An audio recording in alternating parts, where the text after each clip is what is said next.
Da competência interna, da competência, disposições gerais. As causas cíveis serão processadas e decididas pelo juiz nos limites de sua competência, ressalvadas as partes o direito de instituir juízo arbitral na forma da lei. Determina-se a competência no momento do registro ou da distribuição da petição inicial, sendo irrelevantes as modificações do estado de fato ou de direito ocorridas posteriormente, salvo quando suprimirem órgão judiciário ou alterarem a competência absoluta. Obedecidos os limites estabelecidos na Constituição, a competência é determinada pelas normas previstas neste Código ou em legislação especial, pelas normas de organização judiciária, ainda no que couber, pelas Constituições dos Estados. Tramitando o processo perante outro juiz, os autos serão remetidos ao juízo federal competente, se nele intervier a União, suas empresas públicas, entidades autárquicas e fundações, ou Conselho de Fiscalização de Atividade Profissional, na qualidade de parte ou de terceiro interveniente, exceto as ações de recuperação judicial, falência, insolvência civil e acidente de trabalho, sujeitas à Justiça Eleitoral e à Justiça do Trabalho. Os autos não serão remetidos se houver pedido cuja apreciação seja de competência do juízo perante o qual foi proposta a ação.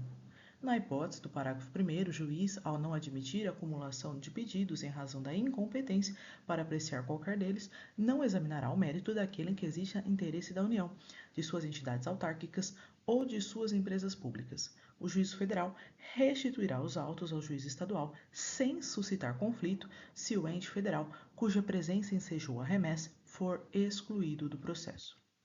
A ação fundada em direito pessoal ou em direito real sobre bens móveis será proposta, em regra, no foro de domicílio do réu. Tendo mais de um domicílio, o réu será demandado no foro de qualquer deles. Sendo incerto ou desconhecido o domicílio do réu, ele poderá ser demandado onde for encontrado ou no foro de domicílio do autor.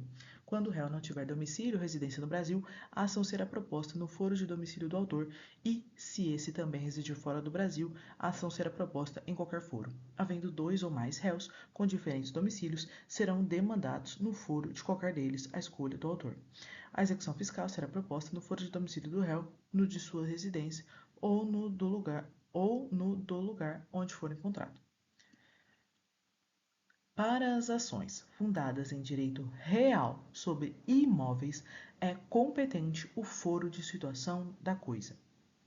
O autor pode optar pelo foro de domicílio do réu ou pelo foro de eleição, se o litígio não recair sobre direito de propriedade, vizinhança, servidão, divisão e demarcação de terras e de nunciação de obra nova. A ação possessória imobiliária será proposta no foro de situação da coisa, cujo juízo tem competência absoluta. O foro de domicílio do autor da herança no Brasil é competente para o inventário, partilha, arrecadação, cumprimento de disposições de última vontade, a impugnação, anulação de partilha extrajudicial e para todas as ações em que o espólio for réu, ainda que o óbito tenha ocorrido no estrangeiro. Se o autor da herança não possuía domicílio certo, é competente o foro de situação dos bens imóveis. Havendo bens imóveis em foros diferentes, qualquer deles. Não havendo bens imóveis, o foro do local de qualquer dos bens do espólio. A ação em que o ausente for réu será proposta no foro de seu último domicílio, também competente para arrecadação, inventário, partilha e o cumprimento de disposições testamentárias. A ação em que o incapaz for réu será proposta no domicílio de seu representante ou assistente. É competente o foro de domicílio do réu para as causas em que seja autora a União.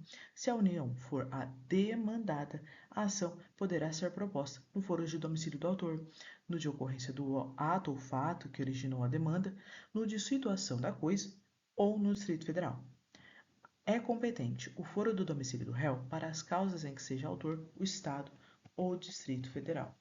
Se o Estado ou Distrito Federal for demandado, a ação poderá ser proposta no foro de domicílio do autor, no de ocorrência do ato ou fato que originou a demanda, no de situação da coisa ou na capital do respectivo ente federado.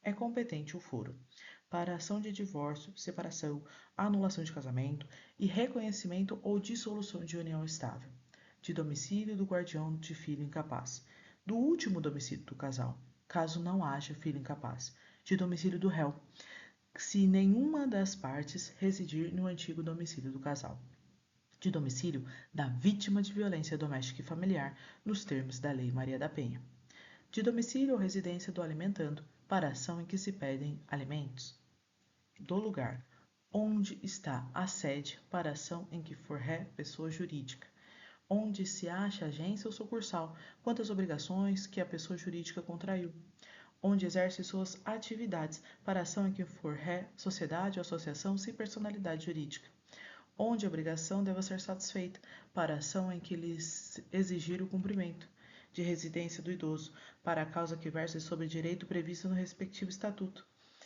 da sede da serventia notarial de registro para ação de reparação de dano ou para ação de reparação de dano por ato praticado em razão do ofício, do lugar, do ato ou fato para ação de reparação de dano em que for réu, administrador ou gestor de negócios alheios, de domicílio do autor ou do local do fato para ação de reparação de dano sofrido em razão de delito ou acidente de veículos, inclusive aeronaves.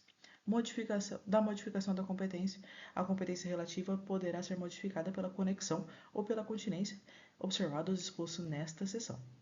Reputam-se conexas duas ou mais ações, quando lhes forem comum o pedido ou a causa de pedir.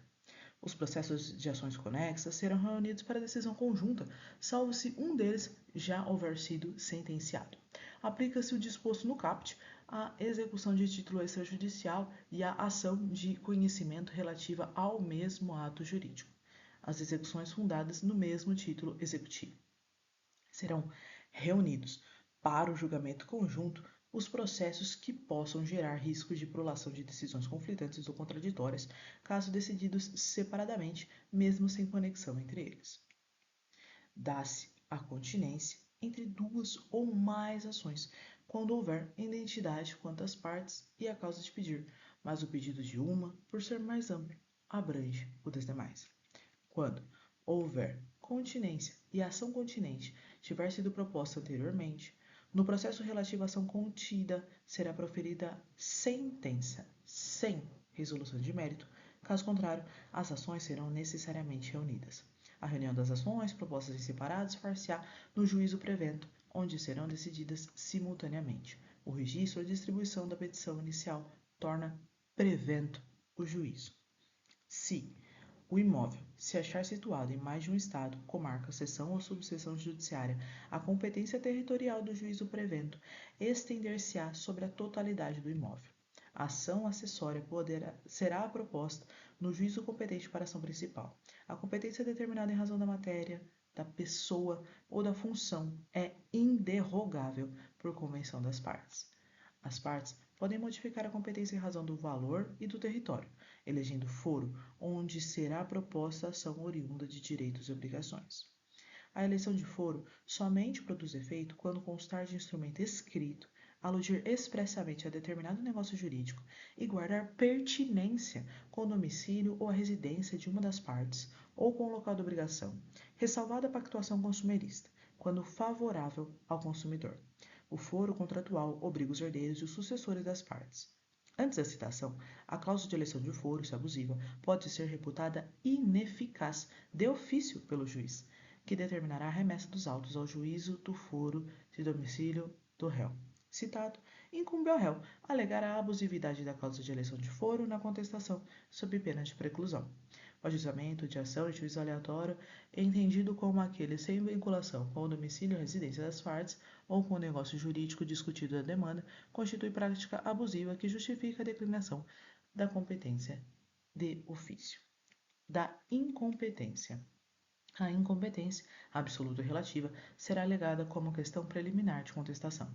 A incompetência absoluta pode ser alegada em qualquer tempo e grau de jurisdição e deve ser declarada de ofício. Após a manifestação da parte contrária, o juiz decidirá imediatamente a alegação de incompetência. Caso a alegação de incompetência seja acolhida, os autos serão remetidos ao juízo competente. Salvo a decisão judicial em contrário, conservar-se-ão os efeitos de decisão proferida pelo juiz incompetente, até que outra seja proferida, se for o caso, pelo juízo competente. Prorrogar-se-á a competência relativa, se o réu não alegar a incompetência em preliminar de contestação. A incompetência relativa ela pode ser alegada pelo Ministério Público nas causas em que atuar. Há conflito de competência quando 2 ou mais juízes se declaram competentes, 2 ou mais juízes se consideram incompetentes, atribuindo um ao outro a competência. Entre 2 ou mais juízes surge controvérsia acerca da reunião ou separação de processos. O juiz que não acolher a incompetência declinada deverá suscitar o conflito, salvo se atribuir a outro juízo.